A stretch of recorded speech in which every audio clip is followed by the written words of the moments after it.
பல்லாவரம் தொகுதியை தமிழகத்திலேயே முதன்மை தொகுதியாக கண்டிப்பாக மாற்றி காட்டுவோம்.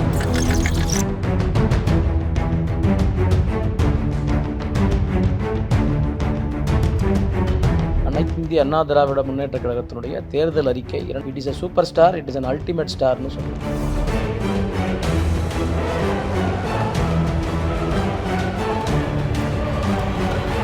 மண்ணின் மைந்தர் கிடையாது, இவர் வெளியூர்லேருந்து வந்திருக்காருங்கிற மாதிரிலாம் சில விமர்சனங்கள் உங்கள் மேலே இருக்குது.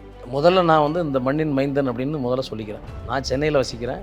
நான் குரோம்பேட்டையில் அஸ்தினாபுரத்தில் ஸ்ரீனிவாசா நகரில் வீடு எடுத்து கிரகப்பிரவேசம் பண்ணிவிட்டு அங்கே வீட்டில் இருக்கேன். பாஜக கூட்டணி இங்கே ஒரு நெகட்டிவ் ஃபேக்டராக பார்க்கப்படுது. தமிழகத்தில் பாஜக எதிர்ப்பு மனநிலை பெரிய அளவுக்கு இருக்குங்கிற ஒரு பார்வை முதலமைச்சர் தொடர்ச்சியாக 2019 தேர்தலேருந்து வச்சுட்டே வராரு. இல்லை, அப்படி அது இல்லை. இப்போ ஏன்னா பாரதிய ஜனதா கட்சி கூட திமுக கூட்டணி வைக்கலையா? இப்போ நம்ம பல்லாவரம் தொகுதிக்குள்ளே வரும்போது அது ஒரு திமுகவுடைய ஒரு ஸ்ட்ராங்கான கோட்டை அப்படிங்கிற மாதிரி ஒரு பார்வை இருக்குது. இப்போ இந்த மாதிரி ஊடகங்களில் என்ன ஒரு பிம்பத்தை கட்டமைக்கிறது, இதனுடைய கோட்டை, அது கோட்டை இல்லை, அதில் பெரிய ஓட்டை இருக்குது. 2026 எலெக்ஷனை பொறுத்த வரைக்கும் அதிமுக வளர்ச்சியை நோக்கி கொண்ட வளர்ச்சி, மற்ற எல்லா கட்சியுமே கவர்ச்சியை நோக்கி போகுது. வளர்ச்சி வெர்சஸ் கவர்ச்சி. பல்லாவரம் தொகுதி வாக்காளர்களுக்கு நீங்கள் என்ன சொல்லணும்னு நினைக்கிறீங்க?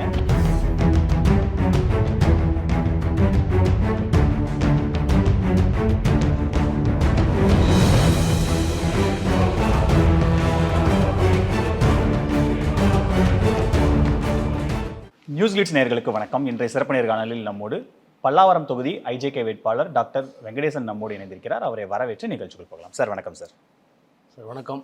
உங்கள் நியூஸ் கிளிட்ஸ் நேயர்களுக்கு என்னுடைய அன்பான வணக்கம். அதே போல் பல்லாவரம் தொகுதியினுடைய வாக்காளர் பெருமக்களுக்கும் என்னுடைய வணக்கம். தொகுதிக்கு நிறைய முறை போயிருக்கீங்க, பிரச்சாரம் தொடர்ந்து சீரியஸாக பண்ணிக்கிட்டு இருக்கீங்க. வாக்காளர்கள் என்ன சொல்கிறாங்க? தொகுதியோடைய நிலவரம் எப்படி இருக்குது? கொஞ்சம் கைக்குள்ளே ஹோல்டாக தான் இருக்கா, இல்லை எப்படி பார்க்குறீங்க? நான் தொடர்ந்து இப்போது ஒரு 15-20 நாளாகவே எல்லா பக்கமும் வீதி வீதியாக பிரச்சாரத்தை மேற்கொண்டு கொண்டே இருக்கேன். மக்கள் எண்ணற்ற குறைகளை சொல்லிக்கிட்டே இருக்காங்க. அதாவது கடந்த இந்த 2 டேர்மாக திமுகவோட உறுப்பினர் தான் பல்லாவரம் தொகுதி சட்டமன்ற தொகுதியில் இருக்கார். எண்ணற்ற குறைகளாக சொல்லிக்கிட்டே இருக்காங்க. ரோடு சரியாக இல்லை, குடிநீர் பிரச்சனை இருக்குது, குடிநீர் குழாய்களில் கழிவுநீர் கலக்குது, திருநாய்கள் பிரச்சனை அதிகமாக இருக்குது, அதே போல் அந்த ஏரிகள்லாம் தூர்வாரப்படாமையே இருக்குது, தூய்மை பணி சரியாக நடக்கிறதே இல்லை, சுகாதார நிலையங்கள் சுகாதாரமற்ற நிலையில் இருக்கிறது, சில ரோடுகள்லாம் போடப்பட்ட ரோடுகள்லாம் டேமேஜாக இருக்குது, அதே மாதிரி டிராஃபிக் ஜாம் அது உள் ரோடுகளில் கொஞ்சம் கூட கட்டுப்பாட்டுக்கு வரமாட்டேங்குது. அதை போய் யாருக்கிட்ட எதை அட்ரஸ் பண்ணாலும் யார்கிட்ட கேட்குறது, ஓகேங்கிறாங்க, சில பேரை பார்க்கவே முடியல அப்படிங்கிற மாதிரியான குற்றச்சாட்டுகள் வருது. அதே போல் அந்த போதை கஞ்சா புழக்கம் ரொம்ப அதிகமாக இருக்குது, அதிக அளவில் இருக்குது. ஏன்னா இப்போ நீங்கள் இந்த பம்மல் பொழிச்சலூர் பகுதியில் பார்த்தீங்கன்னா அது ஒரு மாதிரி ரூரல் கம் சிட்டி மாதிரியான ஒரு சில இடங்கள்லாம் இரவு நேரங்களில் 7 மணிக்கு மேலே பெண்கள் வெளியில் போகிறதுக்கே அச்சப்படுறாங்க. அதே போல் கம்ப்ளைண்ட்ஸ் கொடுத்தாலும் அதை அவங்களுக்கு ஒரு பயம், அவங்களுக்கு ஒரு கான்ஃபிடென்ஸ் இல்லை. கொடுத்துட்டா நமக்கு பாதுகாப்பு இருக்கும், நம்ம ஒரு புகார் கொடுத்துருவோம், அப்போ நீங்கள் புகார் கொடுக்க வேண்டியது தானே அப்படின்னு கேட்டேன். புகார் கொடுத்துருவேன், கொடுத்ததுக்கப்புறமா திரும்ப நான் அதே ஊரில் தானே வாழணும், அவங்க பார்ப்பாங்கல்ல, திரும்ப இவங்க ஏதாவது பிரச்சனை பண்ணுவாங்க, அதுக்கு நான் சரியான தீர்வு இல்லை அப்படின்னு சொல்கிறாங்க. இன்னும் ஒரு சில பகுதியில் ரொம்ப ஆச்சரியமூட்டும் வகையில் ஒன்று சொன்னாங்க. அதாவது நாங்கள்லாம் திமுகவுக்கு ஓட்டு போடலை அப்படின்னு சொல்லி அந்த குறிப்பிட்ட நபர்கள் நாங்கள் போடலை, அதனால் நாங்கள் உங்களுக்கு அது மாதிரியான சேவைகளை செய்கிறதுன்னு அர்ஜெண்ட் இல்லை, நாங்கள் முதல்ல எங்கள் ஆளுங்களை பார்க்கணும், அது மாதிரி கட்சி பாகுபாடு பார்த்து நலத்திட்டங்களை கொடுக்குறது, இது மாதிரியான விஷயங்களாக லைனாக சொல்லிக்கிட்டே போகிறாங்க. அம்மா, நான் இப்போ வேட்பாளராக தான் வந்திருக்கேன், நீங்கள் சொல்கிற குறைகள்லாம் புரியுது, இதெல்லாம் சரி பண்ணுறதுக்காகத்தான் நாம் இப்போது என்டிஏ கூட்டணியில் நான் ரெட்டை சின்னத்தில் போட்டி போடுறேன், நீங்கள் ரெட்டை சின்னத்தை வாக்கு கொடுத்து வெற்றி பெற செய்யுங்க, உங்களை குறைகளெல்லாம் மாற்றுறேன். அதே போல் இந்த இயற்கை சூழலை பராமரிக்கிறத நான் ரொம்ப நல்லா பண்ணுறேன். நான் பல்லாவரம் தொகுதியை தமிழகத்திலேயே முதன்மை தொகுதியாக கண்டிப்பாக மாற்றி காட்டுவேன். நீங்கள் அதுக்கு எனக்கு என்ன செய்யணும், தமிழ்நாட்டிலேயே அதிக வாக்கு வித்தியாசத்திலே வெற்றி பெற்ற வேட்பாளர் வெங்கடேசன் அப்படிங்கிற ஒரு வரலாற்று சிறப்புமிக்க வெற்றியை கொடுத்தீங்கன்னா அது மக்களை சென்றடையும், தமிழக மக்கள் முழுவதுமாக சென்றடையும். அப்போது என்ன ஆகும்னா, அவ்வளோ பெரிய கான்ஃபிடன்ஸ் வச்சுருக்காங்களா அப்படின்றத ஒரு உத்வேகமாக எடுத்துக்கொண்டு எனக்கும் திரும்ப இந்த மாதிரி செய்கிறதுக்கு அது ஏதுவாக இருக்கும் அப்படின்னு சொன்னேன். அவர்களும் வந்து மிகுந்த உற்சாகத்தோடு எனக்கு வந்து நீங்கள் வந்து ஒரு பெரிய படித்த வேட்பாளராக இருக்கீங்க. ஏன்னா இதுவரைக்கும் நாங்கள் எதிர்கொண்ட வேட்பாளர்கள் பார்த்தவங்கலாம் உறுப்பினர்கள் எல்லாருமே வந்து அந்த மாதிரி ஒரு படித்த பேக்ரவுண்ட்லேருந்து வரல. ஏன்னா பல்லாவரத்தில் வந்து 88% ஆஃப் பல்லாவரத்தில் இருக்கக்கூடியவங்க வந்து படித்தவங்களாக இருக்காங்க. அவங்களுக்கு வந்து அவங்களுடைய குறைகளை சொல்கிறதுக்கு சம்டைம்ஸ் வந்து டைம் இருக்காது, வேலையில் இருக்கவங்களா இருப்பாங்க. அப்போ அவங்க ஆன்லைனில் அவங்களுடைய கம்ப்ளைண்ட்ஸை சொல்ல முடியும்.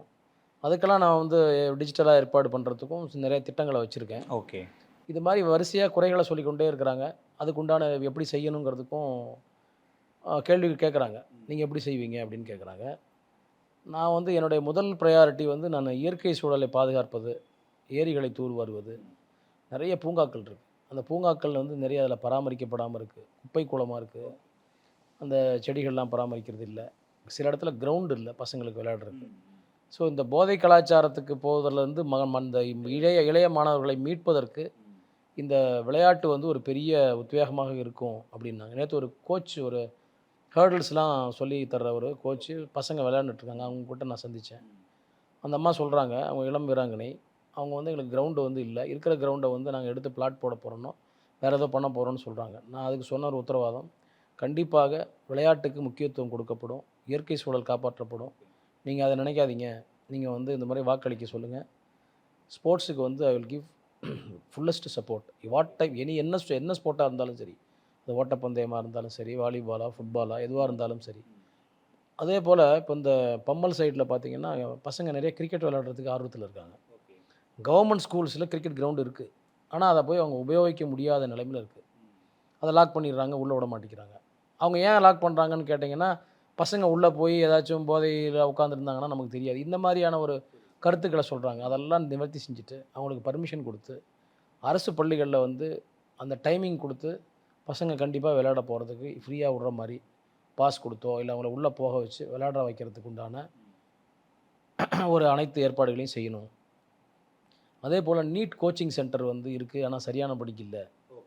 அந்த நீட் கோச்சிங் சென்டர் கவர்மெண்ட்லேயே இருக்கும்போது ஏன்னா எல்லாருமே வசதியான பசங்கன்னு சொல்ல முடியாது. அவங்களுக்கு உண்டான ஏன்னா இப்போது உங்களுக்கு தெரியும் எடப்பாடியார் வந்து இப்போ போன கவர்மெண்ட்டில் 7.5% உள்ஒதுக்கீடு தந்திருக்காரு.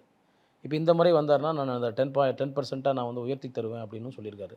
அதை வந்து திசை திருப்பி நாங்கள் வந்து நான் வந்த உடனே முதல் கையெழுத்து நீட்டுன்னு சொல்லி 5 வருஷம் ஆச்சு, இன்னும் அந்த கையெழுத்துக்கு உண்டான வேலையை பண்ணல. என்னன்னு தெரியல, அந்த பேனா கிடைக்கலையான்னு தெரியல. நீட்டை ஒழிப்பேன்னு சொன்னது வந்து நடக்கலை. இது மக்களுக்கு எவிடெண்ட்டாக தெரியும். இன்றைக்கி அது வந்து ஒரு இன்றியமையாத ஒரு விஷயமாக மாறிடுச்சு. மருத்துவ படிப்பை படிக்கக்கூடிய மாணவர்களுக்கு அது ஒரு பெரிய தேவையாக இருக்கிறது.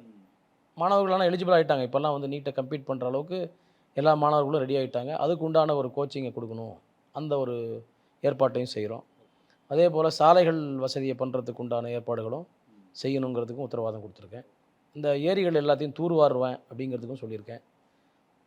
அதே போல் இந்த மாதிரி நலத்திட்டங்கள் வந்து இப்போ அண்ணா எடப்பாடியார் அவர்கள் வந்து நலத்திட்டங்களை வந்து நிறையா இந்த மேனிஃபெஸ்டோ வழியாக கொடுத்துருக்காரு. அதை நான் சொல்லிக்கிட்டே வரேன் எல்லா இடத்துலையும். அது வந்து ஒரு super star of election manifesto super ஸ்டாரா? அது சூப்பர் ஸ்டார்னு சொல்கிறது சூப்பர் ஸ்டார். நான் என்ன சொல்கிறேன்னா சூப்பர் ஸ்டார்ன்றது அது அல்டிமேட் ஸ்டார். ஓகே, அல்டிமேட் ஸ்டார்னு சொல்லிக்கிறோம். எல்லா இடங்களையும் அஜித் படத்தை தராங்க, நீங்கள் அதுக்கு அப்படி ஒரு பேரை கொடுத்துட்டீங்களா? இல்லை, அது அல்டிமேட். இப்போ சூப்பர் ஸ்டாருக்கு அடுத்தது இப்போ நான் சொல்லணும்னா அல்டிமேட் ஸ்டார் தான் சொல்ல முடியும். ஏன்னா முதலமைச்சர் எல்லா இடங்களையும் அவங்களோட திமுக தேர்தல் அறிக்கை அது கதாநாயகன் இல்லை, எல்லா கதாநாயகன்னு சொல்கிறது வேறு, சூப்பர் ஸ்டார்னு சொல்கிறது வேறு. எல்லாருமே கதாநாயகர்கள்னு சொல்லிக்கிறது தான். பட் சூப்பர் ஸ்டாருங்கிறது தனி இடம் இருக்குது. அது வந்து ஒரு தனி அங்கீகாரம் உள்ளது. சூப்பர் ஸ்டார்னு சொல்லுவேன், நான் அல்டிமேட் ஸ்டார்னு கூட சொல்லுவேன். அது தேர்தல் அறிக்கை அனைத்து இந்திய அண்ணா திராவிட முன்னேற்ற கழகத்தினுடைய தேர்தல் அறிக்கை 2026 கொடுக்கப்பட்ட அண்ணன் எடப்பாடியார் கொடுக்கப்பட்ட இந்த தேர்தல் அறிக்கை it is a super star, it is an ultimate ஸ்டார்னு சொல்லுவோம். கூப்பன் கொடுக்குறதுல வியாபார நோக்கம் இருக்குதுன்னு நான் சொல்ல, மக்கள் சொல்கிறாங்க. எப்படி சொல்கிறீங்க வியாபார நோக்கம்? இல்லை, இப்போ நீங்கள் வந்து பார்த்தீங்கன்னா இப்போ 8000 கூப்பன் தர்றீங்க. கூப்பன் கொடுத்த உடனே போன உடனே அது கரெக்டாக 8000 அந்த ப்ராடக்ட் இருக்குமா? இப்போ நீங்கள் போய் அதே ஃப்ரிட்ஜை வாங்குறீங்க, 8500 சொல்கிறான்னு வச்சுக்கோங்க. அவன் கையிலேருந்து 500 போடணும்.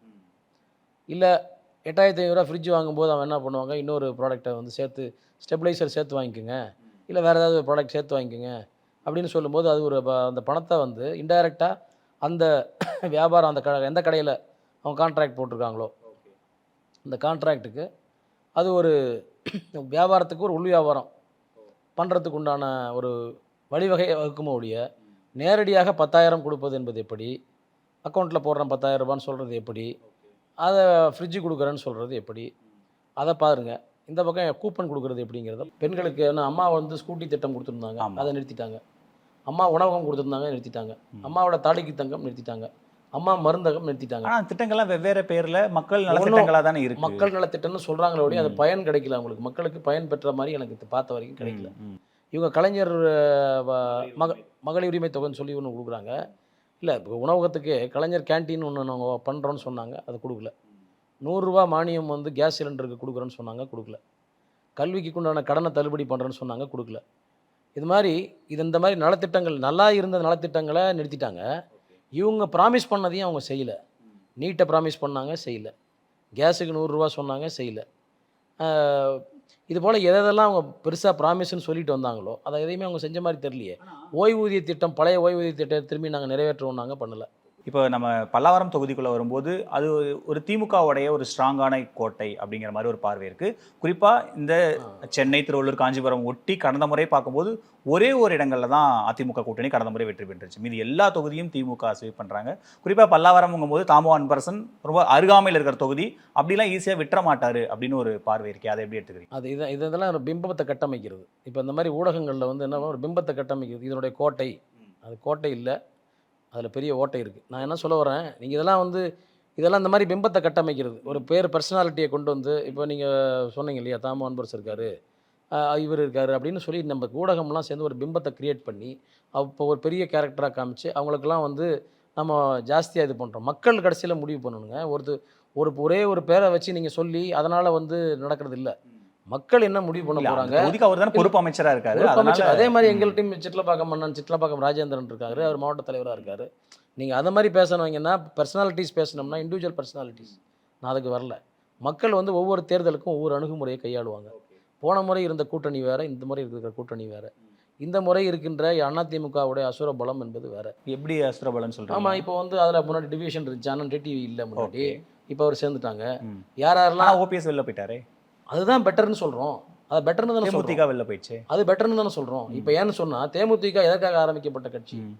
தேமுதிக வந்து திராவிட முன்னேற்ற கழகத்தை ஒழிப்பதற்காக, அந்த பாலிசியை ஒழிப்பதற்காக அண்ணன் விஜயகாந்த் வந்து திராவிட முன்னேற்ற கழகத்தை தீய சக்தின்னு சொல்லி அதுக்காக ஆரம்பிக்கப்பட்ட கட்சி தான் இல்லையா தேமுதிக. தேமுதிகவுடைய திமுக ஒழிக்கணும், அவங்க சரியில்லை, அவங்க இலங்கை தமிழர்களுக்கு பண்ணல, எண்ணற்றது பேசினார். இன்னைக்கு இருந்திருந்தால் அண்ணன் விஜயகாந்த் வந்து போய் அதில் சேர்ந்துருப்பாரான்னு எனக்கு பெரிய $1 மில்லியன் கொஷின். அது எங்கள் கூட்டணியை பொறுத்த வரைக்கும், இந்திய ஜனநாயக கட்சி கூட்டணியை பொறுத்த வரைக்கும் நாங்கள் வந்து இந்த தேர்தல் பரப்புரை பண்ணுவதற்கு முன்பாக எந்த சின்னத்தில் நாம் போட்டிடுறதுன்னு ஒரு கொஷின் வந்தது. அப்போ அண்ணன் எடப்பாடியார் சொன்னாங்க, நான் வந்து ரெட்டை இலையில் நின்னாலும் நில்லுங்க, இல்லை எங்களுக்கு மைக் சின்னம் கொடுக்கப்பட்டது, அது குறுகிய காலத்தில் போய் ரீச் பண்ண முடியாது அப்படின்னு எங்களுக்குள்ள ஒரு யோசனை இருந்தப்போ, நீங்கள் தாமரையில் நின்னாலும் சரி, இல்லை நீங்கள் மைக்கில் நின்னாலும் சரி, இல்லை ரெட்டலையில் நின்னாலும் சரி, ஆப்ஷன் இஸ் யுவர்ஸ். ஃபோர்ஸ் பண்ணல உங்களை, ஃபோர்ஸ் பண்ணவே இல்லை. அதுலேயும் பார்த்தீங்கன்னா நாங்கள் வந்து இல்லை நாங்கள் ரெட்டைலையை தான் சூஸ் பண்ணுறோம், எங்களுக்கு வந்து அது கூட நிறையா அந்த மேனிஃபெஸ்டோலேருந்து கொள்கைகள்லேருந்து எங்கள் கூட நிறையா இது உடன்படுது. ஒரு விவசாயி வந்து முதலமைச்சர் ஆகணுங்கிறது எங்களுடைய கொள்கை. அதெல்லாம் பண்ணும்போது இது எங்களுக்கு பிடிச்சிருக்கு, நாங்கள் வந்து வில் கோ வித் யூ அப்படின்னு நாங்கள் ரெட்டைலை சின்னத்தை சூஸ் பண்ணோம். இன்னும் பார்த்தீங்கன்னா மக்கள் மத்தியில் பாப்புலராக இருக்கிற சின்னவங்க ரெட்டைலை சூஸ் பண்ணிட்டீங்களோ, அதுவும் ஒரு காரணமாக கூட இருக்கலாம் இல்லையா? மக்கள் எனக்கு ஜிகே வாசன் தாமரை பிக் பண்றாரு, நீங்க ரெட்டலை பிக் பண்றீங்க போது அப்ப இதை விட இது கொஞ்சம் பவர்ஃபுல்லா இருக்கும்னு நினைக்கிறீங்களோ? பவர்ஃபுல்லாக ரெட்டைலை பவர்ஃபுல் சிம்பிள் தான், அதில் என்ன டவுட் இருக்கு? எம்ஜிஆர் கண்ட சின்னம், அம்மா கண்ட சின்னம், வெற்றி பெற்ற சின்னம், அதிக நாட்கள் வந்து தமிழகத்தை ஆண்ட சின்னம், உழைப்பாளர்களினுடைய சின்னம். அதனால வந்து ரெட்டை இலை சின்னத்தை எடுக்கிறது it's natural choice. Okay, natural choice. அது வந்து நாங்கள் வந்து துருத்திக்கிட்டு எடுக்கல, எங்களுக்கு இணக்கமான, இப்போ எங்களுக்கு கம்ஃபர்ட்டாக இருக்கும், நெருக்கமான ஒரு சிம்பிள். அது எங்கள் சிம்பிள் மாதிரி தான் நாங்கள் ஃபீல் பண்ணுறோம், அப்படி தான் நாங்கள் எடுத்தோம். அதனால் சின்னம் எடுக்கிறத பொறுத்த வரைக்குமே ஃப்ரீடம். அப்புறம் இன்னொன்று சொன்னார், இப்போ கூட்டணி, இப்போ போன வாரம் நீங்கள் பார்த்துருப்பீங்க பேட்டிகளில் கூட, நாங்கள் கூட்டணி கட்சிகளை வந்து எங்கள் கட்சிகளாக தான் பாவிக்கிறோம், அதுக்கு வந்து நாங்கள் ஒரு மாற்றான் தாய் அந்த மாதிரியான மனப்பான்மையோடு நாங்கள் அதை பார்க்கல. நாங்கள் வந்து அவங்களுக்கு தேவையான அனைத்து உதவிகளும் செய்வதற்கு தயாராகும். இன்னும் சொல்லப்போனால் எங்கள் கட்சிக்காரங்களோட நாங்கள் ஒரு ஸ்டெப்பு விருந்தாளி மாதிரி அவங்களுக்கு வந்து ரொம்ப இம்பார்ட்டன்ஸ் தான் கொடுக்குறோம் மொழியை, கொடுக்கலன்ற இது இம்பார்ட்டன்ஸ் இல்லை, ஒற்றுமை இல்லைன்னு நான் சொல்லலை அப்படின்னு சொல்லியிருக்காங்க. இதெல்லாம் வந்து எங்களுக்கு இன்னும் ஊக்கப்படுத்துகிற மாதிரி தான் இருக்குது. அதே போல் தான் கள நிலவரமும் அப்படி தான் இருக்குது. எல்லாருமே ஒருங்கிணைஞ்சு தான் ஒருங்கிணைஞ்சு தான் வந்து அது 1-2 என்ன பண்ணுறாங்கன்னா வேணும்ட்டு ஏதாவது ஒன்று சொல்லணுமே, குறை சொல்லணுங்கிறதுக்காக சொல்கிறாங்களே ஒழிய, களத்தில் பார்த்தீங்கன்னா நீங்கள் எந்த என்னுடைய பகுதி செயலாளர்கள் வந்து மொத்தம் 8 பேர் இருக்காங்கன்னு வைங்களேன். 8 பகுதி செயலாளர்கள் நீங்கள் வெவ்வேறு இதில் பல்லாவரமாக இருக்கட்டும், திருநீர்மலையாக இருக்கட்டும், அஸ்தினாபுரமாக இருக்கட்டும், பம்மல் வடக்கு, தெற்கு, ம். பொடிச்சலூர், அதே போல் மீனம்பாக்கம், திரிசூலம், இது எல்லா எந்த பகுதி எடுத்தீங்கனாலும் சரி, அனகாபுத்தூர், ம்.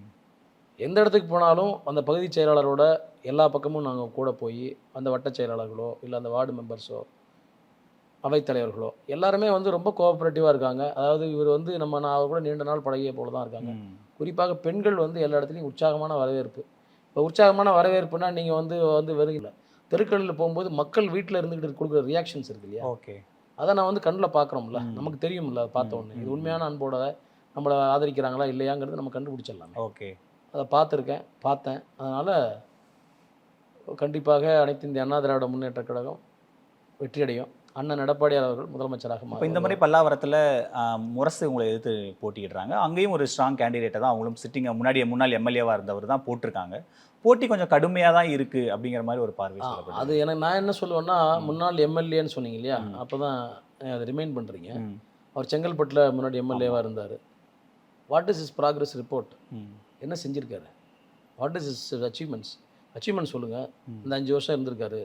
அவர் என்ன சொல்லணும்னா, என்னை அணுக முடியாது, அவர் இங்கே இல்லை, நான் சென்னையில் தான் இருக்கேன். ஓகே. நான் சென்னையில் தான் இருக்கேன். இப்போ குரோம்பேட்டையில் இருக்கிற சென்னையில் தான் இருக்கேன். 28 வருஷமாக வழக்கறிஞராக இருக்கேன். பல்லாவரம், தாம்பரம் கோர்ட்டில் வந்து ப்ராக்டிஸ் பண்ணுறேன். குரோம்பேட்டையில் இப்போ வீடு வச்சுருக்கேன். அட்ரஸ் நோட் பண்ணிக்கோங்க. அங்கே தான் வந்து இருக்கேன். அங்கே தான் இருக்க போகிறேன். அங்கே தான் இருக்க போகிறேன். ஓகே, ரைட்டுங்களா? இவர் என்னன்னா ஒரு என்ன சொல்ல ரீச் பண்ண முடியாதுங்க. அதான் சொல்கிறேன். அதே போல் நான் ஏதோ ஒரு பெரிய ஆள் மாதிரி ரீச் பண்ண முடியாது. நான் எப்போ வேணால் ரீச் பண்ணலாம். எப்போ மக்களை பார்ப்பேன், அவங்கள பார்த்துக்கிட்டு தான் இருக்கேன். ரீச் பண்ண முடியுதுங்க. அதுவெல்லாம் ஏதாவது ஒன்று சொல்கிறதுக்கு ஒரு பாயிண்ட் வேணும்னு சொல்லிட்டு இருக்காரு. என்னுடைய கேள்வி என்னென்னா, 5 வருஷமாக நீங்கள் எம்எல்ஏவாக இருந்தீங்கல்ல, உங்களுடைய சாதனை பட்டியலை வெளியிடுங்க. செங்கல்பட்டில் நான் 5 வருடம் எம்எல்ஏவாக இருந்தேன். இந்தந்த சாதனைகள் எல்லாம் நான் இந்த தேமுதிக கட்சியில் இருந்து எம்எல்ஏவாக இருந்து நான் வந்து இந்தந்த சாதனைகள் எல்லாம் செய்து மக்களுக்கு செய்திருக்கிறேன். அந்த சாதனைகளை மக்கள் அங்கீகரித்திருக்கிறார்கள். அந்த அங்கீகரித்து என்னை வந்து இந்த மாதிரிலாம் சொல்லியிருக்காங்க. நான் கொடுத்தேன்னு நான் ஏபிசிடின்னு எழுதி கொடுக்குறது இல்லை.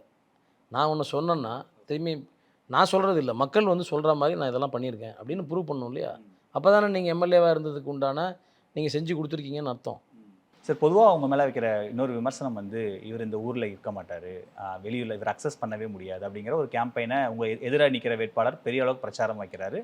மண்ணின் மைந்தர் கிடையாது, இவர் வெளியூர்லேருந்து வந்திருக்காருங்கிற மாதிரிலாம் சில விமர்சனங்கள் உங்கள் மேலே இருக்குது.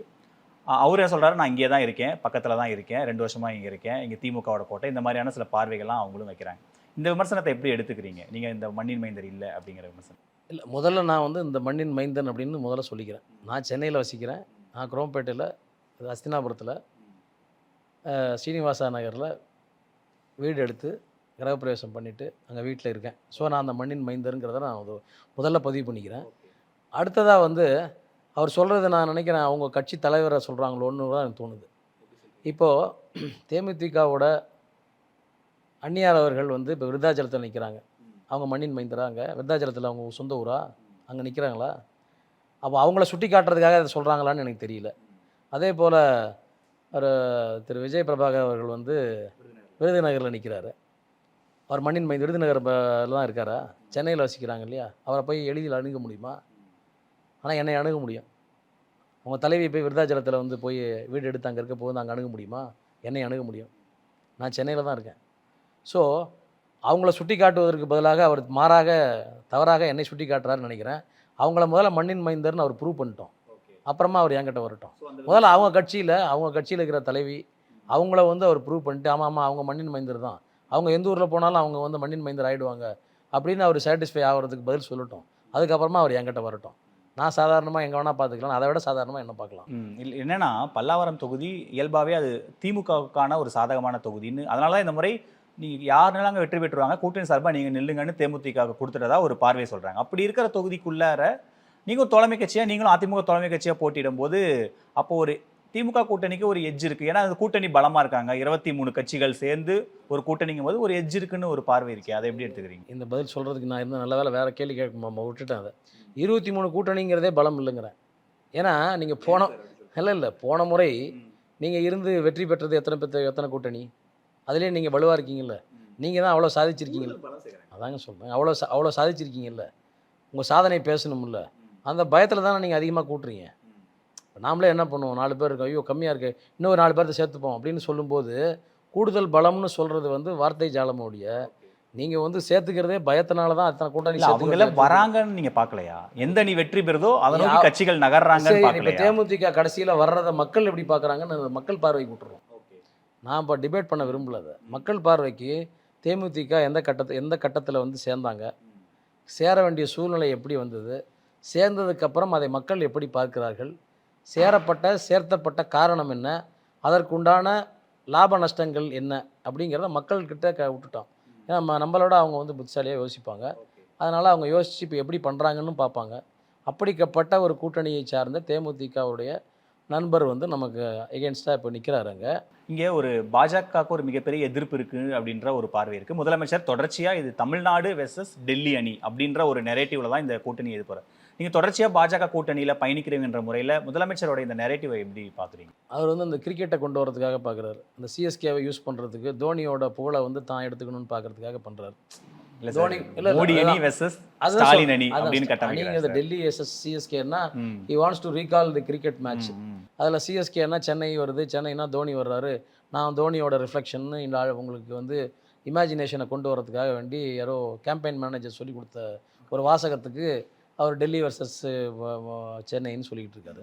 இந்த பாஜக கூட்டணி வந்து இங்கே ஒரு நெகட்டிவ் ஃபேக்டராக பார்க்கப்படுது. தமிழகத்தில் பாஜக எதிர்ப்பு மனநிலை பெரிய அளவுக்கு இருக்குங்கிற ஒரு பார்வை முதலமைச்சர் தொடர்ச்சியாக 2019 தேர்தலேருந்து வச்சுட்டே வராரு. ஒரு பெரிய வெற்றியும் அவங்களுக்கு கிடைச்சிட்டே இருக்குது. தொடர் வெற்றி பாஜக எதிர்ப்பு புள்ளியிலேருந்து கிடைக்குது. ஆன்டி பிஜேபி ஓட்டு பெரிய அளவுக்கு அவங்க கன்சாலிடேட் ஆகிட்டும் இருக்கிறது நம்ம டேட்டா வச்சு நம்ம பார்க்குறோம். இந்த முறை நீங்கள் அதிமுக பாஜக கூட்டணி சேர்ந்திருக்கு, முதலமைச்சர் அதே மாதிரியான ஒரு கேம்பெயினை தான் முன்னெடுக்கிறாரு. அது உங்களுக்கு ஒரு நெகட்டிவிட்டியாக பார்க்குறீங்களா பாஜக கூட இருக்கிறது? இல்லை, அப்படி அது இல்லை. இப்போ ஏன்னா பாரதிய ஜனதா கட்சி கூட வந்து திமுக கூட்டணி வைக்கலையான்னு அவர்கள் அன்றைக்கு இருந்தப்போ சந்தர்ப்பவாத அவங்களுக்கு வந்து எப்படின்னா பதவி வேணும் அப்படிங்கிறப்போ அந்த கூட்டணி சரி, அதெல்லாம் சரியாக இருக்கும். ஆர்எஸ்எஸ் புகழுவாங்க, பிஜேபி கூட கூட்டணி வைப்பாங்க, பதவி கேட்பாங்க, அமைச்சர் பதவி கேட்பாங்க, அந்த இதெல்லாம் அனுபவிச்சுருவாங்க, மக்கள்கிட்ட வந்து வேறு மாதிரி பேசுவாங்க. இன்றைக்கி அது வேண்டாம் அப்படின்னு சொன்ன உடனே இன்னொரு நெரேட்டிவை செட் பண்ணி இப்போ பாரதிய ஜனதா கட்சி இப்படி பண்ணுது, அவங்க கூட போகிறாங்க இப்படின்னு ஒரு எதிர்வாதத்தை வைப்பாங்க. ஸோ இது வந்து பதவிக்காக இப்படியும் பேசுவாங்க, அப்படியும் பேசுவாங்க. இதெல்லாம் மக்கள் வந்து உற்று நோக்கிட்டு தான் இருக்காங்க. நீங்கள் ஏன் பிஜேபி கூட சேர்ந்தீங்க, ஏன் நீங்கள் ஆர்எஸ்எஸ் புகழ்ந்தீங்க, அன்றைக்கி ஏன் வாஜ்பாய் கவர்மெண்ட்டில் இருந்தப்போ நீங்கள் போய் எல்லாம் பண்ணீங்க? டிவிக்கே ஒரு பெரிய ஃபேக்டராக இருக்குது. எல்லா தொகுதிகள்லையும் குறிப்பாக பல்லாவரத்தில் உட்பட அதிமுக வாக்குகளை கணிசமாக அவங்க பிரிக்கிறாங்க அப்படின்ற ஒரு பார்வை இருக்குது. திமுக கிட்டேருந்து எடுக்கிறாங்க, ஆனால் பெரிதும் பாதிக்கப்படுறது அதிமுக. அதனால் திமுகவோட வெற்றி ரொம்ப எளிமையாக இருக்குது நிறைய தொகுதிகளில். அதில் பல்லாவரமும் ஒரு ஃபேக்டராக இருக்குன்னு சொல்கிறாங்க. அது கிரவுண்டில் நீங்கள் பார்க்குறீங்க, அந்த மாதிரி ஏதாவது இருக்கா? தாவேக்கா ஏதாவது ஒரு ரோல் ப்ளே பண்ணுறாங்களா? தாவேக்கா அவர் ஒரு பெரிய நடிகர், பிரபலமான நடிகர், அதை வந்து மாற்று கருத்து இல்லை. ஆனால் அதுவே whether that is sufficient enough to win over an election அப்படின்னு பார்க்குறேன் நான். நீங்கள் ரெண்டு வேலையை டிஃப்ரெண்ட்டாக பார்க்குறது. நடிகருங்கிறது வந்து டிஃப்ரெண்ட் செக்மெண்ட். அதுவே நீங்கள் அரசியலுக்கு வரும்போது அரசியல் பார்வைங்கிறது வேறு. நிறையா அதுக்கு எக்ஸாம்பிள் நிறையா நடிகர்கள் வந்து வந்திருக்காங்க, இருந்திருக்காங்க.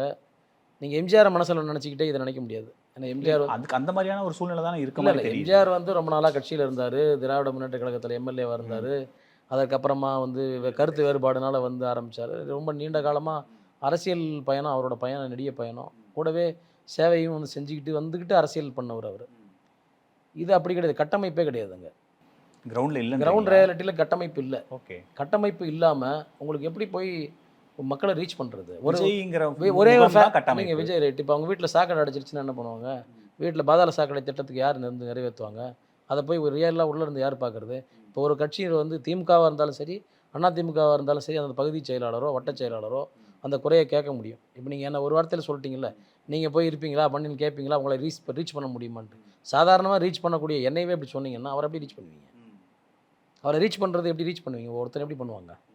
ஸோ இந்த மாதிரியான ப்ராக்டிக்கல் டிஃபிகல்ட்டிஸுங்கிறது எக்கச்சக்கமாக இருக்குது. இதில் கட்டமைப்பு இல்லாத ஒரு கட்சி கவர்ச்சிக்குள்ளே தான் அதிகமாக இருக்குது. அதை நான் எல்லா இடத்துலையும் சொல்லுவேன். நான் யூஸ்வலாக இப்போ இந்த 2026 எலெக்ஷனை பொறுத்த வரைக்கும் அதிமுக வந்து வளர்ச்சியை நோக்கி கொண்ட வளர்ச்சி, மற்ற எல்லா கட்சியுமே கவர்ச்சியை நோக்கி போகுது. வளர்ச்சி வெர்சஸ் கவர்ச்சி, குரோத் வெர்சஸ் கிளாமர்.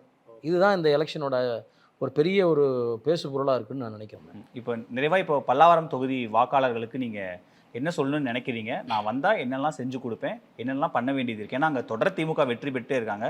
நீங்கள் கொடுத்த பட்டியலை பார்க்கும்போது அங்கே எதுவுமே செய்யலைங்கிற மாதிரியான ஒரு ஒரு இல்லை, பிம்பம் கிடைக்குது. ஸோ நீங்கள் எப்படி சம பண்ணுவீங்க?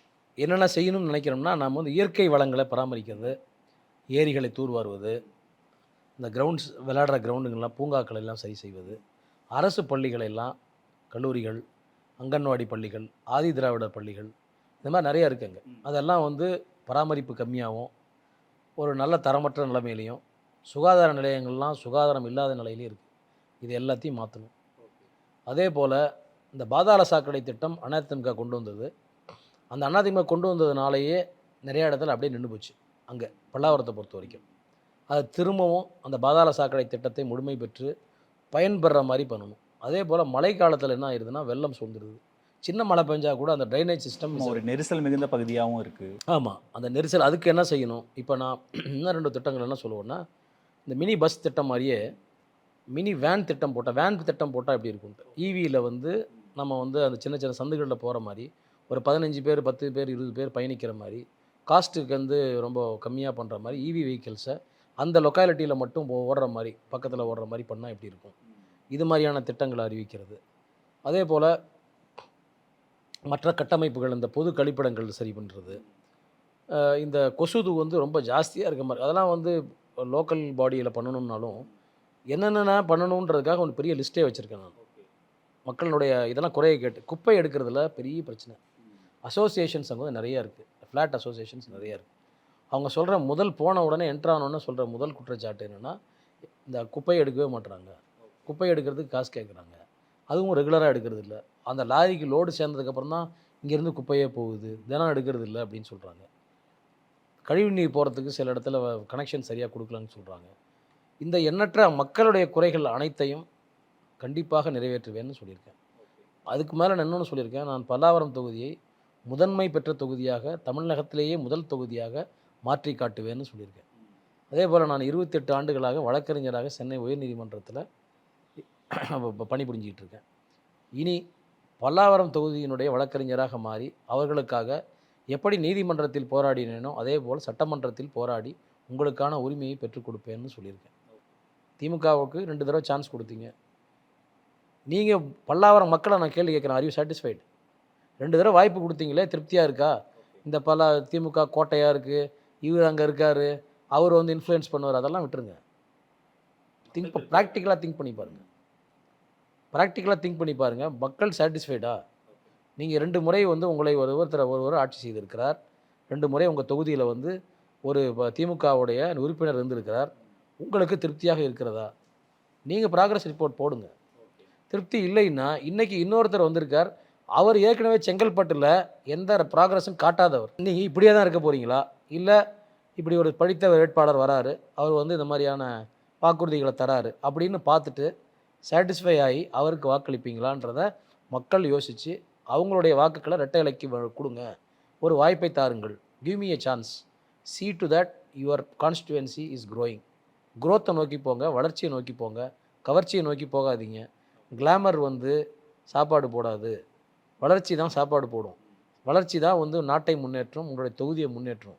இதை நான் வந்து மக்கள்கிட்ட எல்லா இடத்துலையும் போகிற இடத்துல எல்லாத்தையும் பிரச்சாரமாக மாத்திரம் இல்லாமல் சிந்திக்க வைப்பதற்கு உண்டான ஒரு கருப்பொருளாகவும் சொல்லிக்கிட்டே வர்றேன்.